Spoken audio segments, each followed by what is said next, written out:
Shalawam. So last time we went over the men, like for example, the role of the men.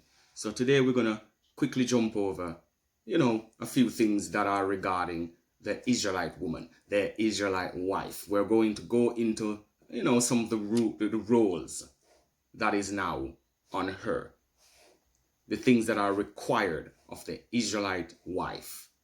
The Israelite woman, Israelite wife. Because at the end of the day, not all of our sisters are married at presently. So at the end of the day, these scriptures do also reflect the things that they should be aspiring to do. So yeah, let's get into it. We want to go to Genesis chapter 3, verse 16. We can start there. Genesis chapter 3, verse 16. Unto the woman, he said, I will greatly multiply thy sorrow and thy conception. In sorrow thou shalt bring forth children, and thy desire shall be to thy husband, and he shall rule over thee. Right. We already have the understanding of what that means. Obviously, the woman is submissive unto her husband, unto the man. The man is the head, the man lead. That is quite obvious. We don't need to go too far into that. That is quite clear. So let's see if we can jump over to 1 Timothy's. Yeah.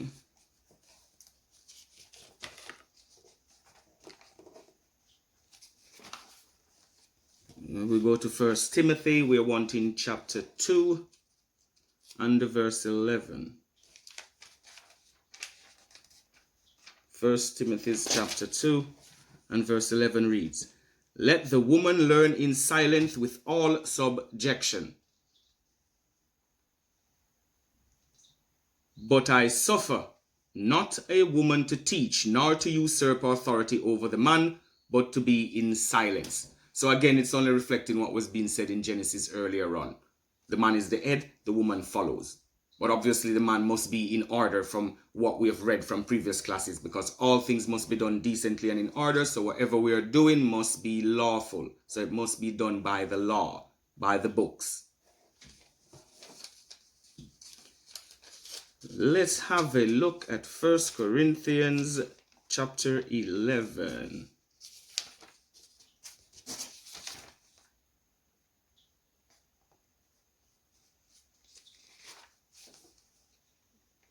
We'll just start off at verse 3. That's 1 Corinthians chapter 11 and 3.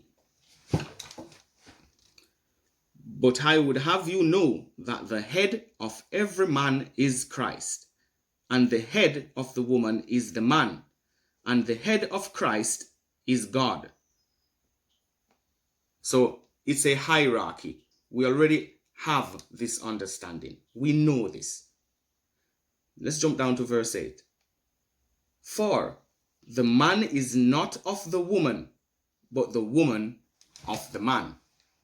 You see, so that is showing you the order, the procession of things. So the woman must be in order when it comes to these things within the household, within in general. So there is a type of being that you now must put onto yourself in order to be walking by the law, in order to be justified by the law. So you are not the one going off in any case, because you are following the laws. You are doing that which is required of you. Because this is an issue for our sisters to be submissive. When they hear the word submissive, their mind go elsewhere. But that's not what we're dealing with. Yeah? Right. So let's move away from there and let's go back into Timothy's. Let's go back into Timothy's. 1 Timothy 5. We want 1 Timothy chapter 5. 1 Timothy chapter 5 and verse 14.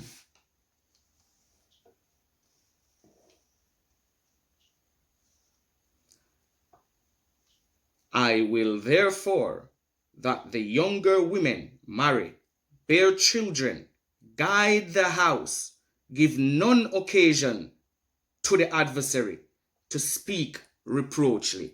So see, she must be in order. I'll go over it one more time so I don't butcher it.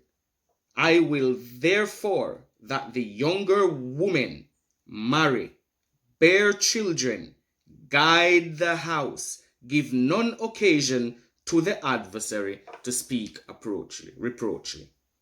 And I'd say that is going into giving the outsider fuel for whatever fire it is that they're trying to burn. So they can't look at you in any way because all things are being done in decently and order. So this means you are not giving the adversary nothing. Nothing. All praises.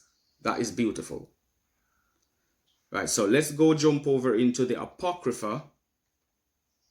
Yes, let's go to the Apocrypha and have a look at the book of Ecclesiasticus. We want chapter 36.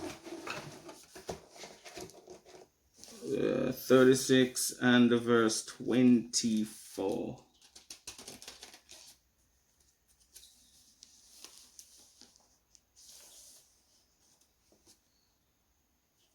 Ecclesiasticus chapter 36 verse 24.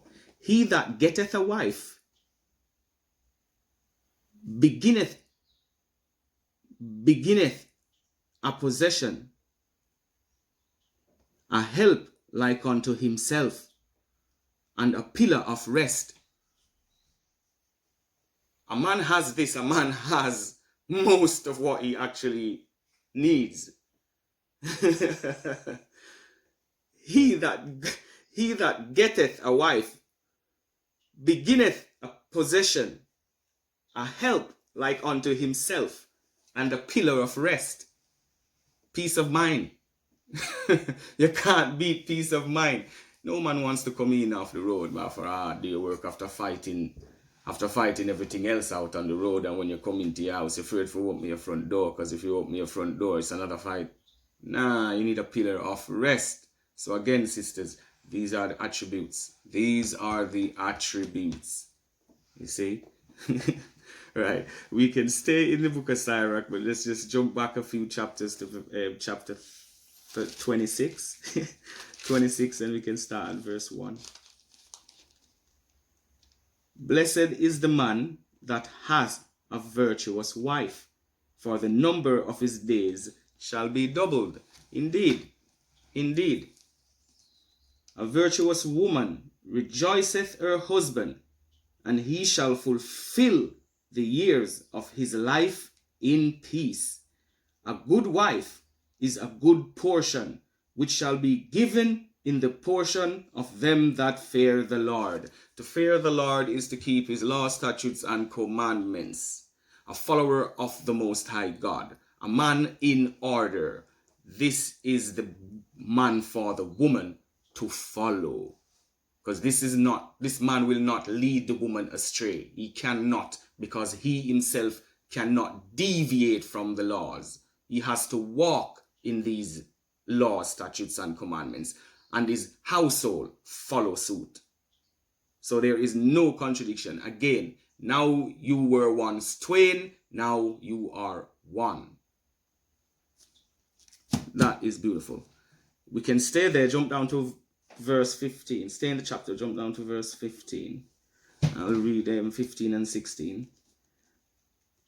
A shamefaced and faithful woman is a double grace, and her continent mind cannot be valued as the sun when it ariseth in the high heaven. So is the beauty of a good wife in the ordering of her house.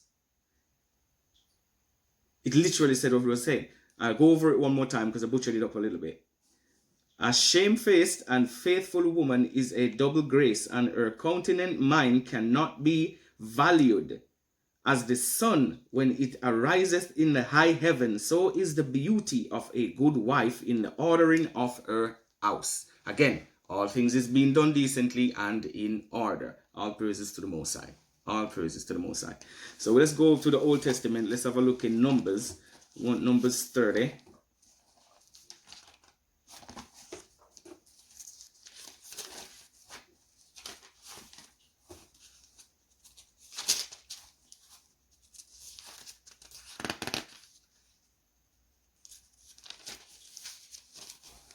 Yeah, Numbers chapter 30, verse 3, and we'll go through to verse 5.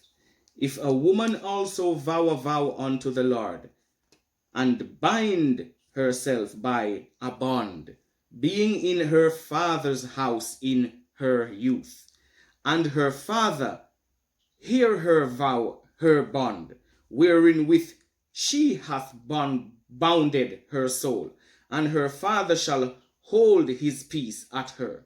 Then all he wherewith they hath bound her soul shall stand. I will go over that one more time. And her father hear her vow and her bound, wherewith she has bound her soul, and her father shall hold his peace at her.